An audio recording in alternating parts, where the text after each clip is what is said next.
ಶ್ರೀ ಗಣಪತಿ ಶಾರದಾ ಗುರುಭ್ಯೋ ನಮಃ. ಯತ್ರ ಯೋಗೇಶ್ವರ ಕೃಷ್ಣೋ ಯತ್ರ ಪಾರ್ಥೋ ಧನುರ್ಧರಃ ತತ್ರ ಶ್ರೀ ವಿಜಯ ಭೂತಿರ್ಧ್ರುವ ನೀತಿರ್ಮತಿರ್ಮಮ. ಶ್ರೋತೃಗಳಿಗೆ ಶ್ರೀ ಅಳಸಿಂಗರಾಚಾರ್ಯ ವಿರಚಿತ ಶ್ರೀ ವ್ಯಾಸ ಮಹರ್ಷಿ ಪ್ರಣೀತ ಶ್ರೀಮನ್ ಮಹಾಭಾರತದ ದ್ರೋಣ ಪರ್ವದಲ್ಲಿ ಬ್ರಹ್ಮ ರುದ್ರ ಸಂವಾದಗಳು, ಬ್ರಹ್ಮನು ಪ್ರಜಾಸಂಹಾರಕ್ಕಾಗಿ ಮೃತ್ಯು ದೇವತೆಯನ್ನು ಸೃಷ್ಟಿಸಿದುದು ಎಂಬ 53ನೆಯ ಅಧ್ಯಾಯಕ್ಕೆ ಸ್ವಾಗತ. ಆಗ ಸ್ಥಾಣುವು ಅಂದರೆ ರುದ್ರನು ಬ್ರಹ್ಮನನ್ನು ನೋಡಿ, ಓ ಪಿತಾಮಹ, ನೀನು ಪ್ರಜಾಸೃಷ್ಟಿಗಾಗಿಯೇ ಸಂಕಲ್ಪಿಸಿದವನು. ನಿನ್ನಿಂದ ಹುಟ್ಟಿ ಬೆಳೆಯುತ್ತಿರುವ ಭೂತಗಳೆಲ್ಲ ನಾನಾ ರೂಪದಿಂದ ಲೋಕದಲ್ಲಿ ವ್ಯಾಪ್ತವಾಗಿರುವವು. ಈಗ ನೀನೇ ನಿನ್ನ ಕೋಪಾಗ್ನಿಯಿಂದ ಅವುಗಳನ್ನು ದಹಿಸುತ್ತಿರುವೆ. ಈ ಪ್ರಜಾನಾಶವನ್ನು ನೋಡಿ ನನಗೆ ಕನಿಕರವು ಹುಟ್ಟಿದುದರಿಂದ ನಾನು ನಿನ್ನಲ್ಲಿಗೆ ಬರಬೇಕಾಯಿತು. ಹೇ ಭಗವನ್, ಪ್ರಸನ್ನನಾಗು ಎಂದನು. ಆಗ ಬ್ರಹ್ಮನು, ಓ ರುದ್ರ, ಸೃಷ್ಟಿಸಿದ ಪ್ರಾಣಿಗಳನ್ನು ಕೊಲ್ಲಬೇಕೆಂಬುದು ಸರ್ವಥಾ ನನ್ನ ಉದ್ದೇಶವಲ್ಲ. ಇದು ಹೀಗಾಗುವುದೆಂದು ನಾನು ಉದ್ದೇಶಿಸಲಿಲ್ಲ. ಪ್ರಾಣಿಗಳು ಹೆಚ್ಚುತ್ತಿರುವುದರಿಂದ ಭೂಮಿಗೆ ಮೇಲೆ ಮೇಲೆ ಭಾರವು ಹೆಚ್ಚುತ್ತಾ ಬಂದಿತು. ಆ ಭೂಮಿಯು ಭಾರ ಪೀಡಿತೆಯಾಗಿ ನನ್ನಲ್ಲಿಗೆ ಬಂದು ಪ್ರಾಣಿಗಳ ಉಪಸಂಹಾರಕ್ಕಾಗಿ ಪ್ರಾರ್ಥಿಸಿದಳು. ಅದಕ್ಕೆ ಮಾರ್ಗವೇನೆಂದು ತೋರದೆ ನಾನು ಬಹಳವಾಗಿ ಚಿಂತಿಸುತ್ತಿದ್ದಾಗ ನನ್ನ ಮನಸ್ಸಿನಲ್ಲಿ ಕೋಪಾವೇಶ ಉಂಟಾಗಿ ಅದರಿಂದ ಈ ರೀತಿ ಪರಿಣಮಿಸಿತು ಎಂದನು. ಆಗ ರುದ್ರನು, ಓ ದೇವ, ಪ್ರಜಾ ಸಂಹಾರಕ್ಕಾಗಿ ನೀನು ಹೀಗೆ ಕೋಪಿಸಿಕೊಂಡು ಸ್ಥಾವರ ಜಂಗಮಗಳೆಲ್ಲ ಒಟ್ಟಿಗೆ ನಷ್ಟವಾಗಲು ಅವಕಾಶ ಕೊಡಬಾರದು. ಶಾಂತನಾಗು. ನಿನ್ನ ಅನುಗ್ರಹದಿಂದ ಈ ಜಗತ್ತು ಭೂತ, ವರ್ತಮಾನ, ಭವಿಷ್ಯತ್ತುಗಳೆಂಬ 3 ವಿಭಾಗದಿಂದ ವರ್ತಿಸಲಿ. ನಿನ್ನ ಕೋಪದಿಂದ ಉಂಟಾದ ಅಗ್ನಿಯು ಪರ್ವತ ಶಿಖರಗಳನ್ನು, ಗಿಡ ಬಳ್ಳಿಗಳನ್ನು ದಹಿಸಿ ಕೆರೆಗಳನ್ನು, ನದಿಗಳನ್ನು ಶೋಷಿಸುತ್ತಿರುವುದು.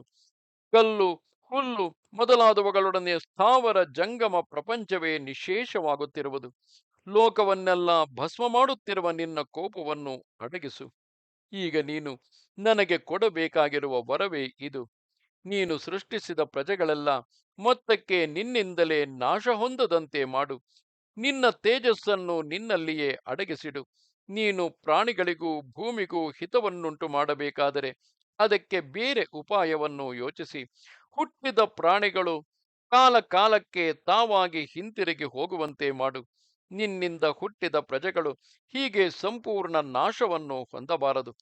ಪ್ರಜಾ ರಕ್ಷಣಕ್ಕಾಗಿ ನಿನ್ನಿಂದ ನಾನು ನಿಯಮಿಸಲ್ಪಟ್ಟಿರುವೆನು. ಅಂತಹ ಪ್ರಾಣಿಗಳಲ್ಲಿ ನಿನಗೆ ಕನಿಕರವಿಲ್ಲದಂತಾಗುವುದಿಲ್ಲವೇ? ಆದುದರಿಂದ ಈ ಜಗತ್ತಿಗೆ ನಾಶವಿಲ್ಲದಂತೆ ನನ್ನನ್ನು ಪ್ರಸನ್ನನಾಗಿ ಮಾಡಲು ನಿನ್ನನ್ನು ಪ್ರಸನ್ನನನ್ನಾಗಿ ಮಾಡಲು ನಾನು ಹೀಗೆ ಹೇಳಬೇಕಾಯಿತು ಎಂದನು. ಈ ಮಾತನ್ನು ಕೇಳಿದೊಡನೆ ಬ್ರಹ್ಮದೇವನು ಪ್ರಾಣಿಗಳ ಹಿತವನ್ನು ಉದ್ದೇಶಿಸಿ ಆ ಅಗ್ನಿಯನ್ನು ತನ್ನಲ್ಲಿಯೇ ಅಡಗಿಸಿಕೊಂಡನು. ಆಗ ಅವನು ಕರ್ಮಗಳಲ್ಲಿ ಸೃಷ್ಟಿ ಮೋಕ್ಷ ಕಾರಣಗಳಾದ ಪ್ರವೃತ್ತಿ ನಿವೃತ್ತಿ ಕರ್ಮಗಳನ್ನು ಕಲ್ಪಿಸಿಟ್ಟನು. ಹೀಗೆ ಬ್ರಹ್ಮನು ತನ್ನ ಕೋಪಾಗ್ನಿಯನ್ನು ತನ್ನಲ್ಲಿ ಅಡಗಿಸಿಟ್ಟೊಡನೆ ಅವನ ಇಂದ್ರಿಯ ದ್ವಾರದಿಂದ ಒಂದು ದೇವತಾಕೃತಿಯು ಹೊರಬಿದ್ದಿತು. ಅವಳಿಗೆ ಕೆಂಪು, ಕಪ್ಪು ಮತ್ತು ಹಳದಿ ಬಣ್ಣವುಳ್ಳ ಮೈ, ಕೆಂಪಾದ ನಾಲಗೆಗಳು, ಕೆಂಪಾದ ಮುಖಗಳು, ಕಿವಿಯಲ್ಲಿ ಪುಟ ಹಾಕಿದ ಬಂಗಾರದ ಕುಂಡಲಗಳು, ಮೈಯಲ್ಲಿ ಸುವರ್ಣಾಭರಣಗಳು, ಇಂತಹ ದಿವ್ಯ ರೂಪದೊಡನೆ ಹುಟ್ಟಿದ ಆ ದೇವಿಯು ಬ್ರಹ್ಮನ ದೇಹದಿಂದ ಹೊರಬಿದ್ದೊಡನೆ ದಕ್ಷಿಣ ದಿಕ್ಕಿಗೆ ಇದಿರಾಗಿ ಹೋಗಿ ನಿಂತು ಮಂದಹಾಸದಿಂದ ನಗುತ್ತಾ ಬ್ರಹ್ಮ ರುದ್ರರಿಬ್ಬರನ್ನೂ ನೋಡಿದಳು.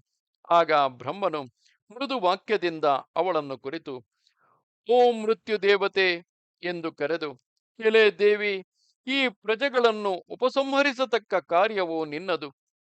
ಆ ಸದುದ್ದೇಶದಿಂದಲೇ ನಾನು ನನ್ನ ಕೋಪದಿಂದ ನಿನ್ನನ್ನು ಹುಟ್ಟಿಸಿದನು. ಜಡ ಪದಾರ್ಥಗಳಿಂದ ಹಿಡಿದು ಪಂಡಿತರವರೆಗೆ ತಾರತಮ್ಯವಿಲ್ಲದೆ ನೀನು ಎಲ್ಲ ಪ್ರಾಣಿಗಳನ್ನು ಸಂಹರಿಸತಕ್ಕ ಕಾರ್ಯದಲ್ಲಿರು. ನನ್ನ ಆಜ್ಞೆಯಂತೆ ನೀನು ಈ ಕಾರ್ಯಗಳನ್ನು ನಡೆಸತಕ್ಕವಳಾದುದರಿಂದ ನಿನಗೆ ಅದರಿಂದ ಶ್ರೇಯಸ್ಸುಂಟು ಎಂದನು.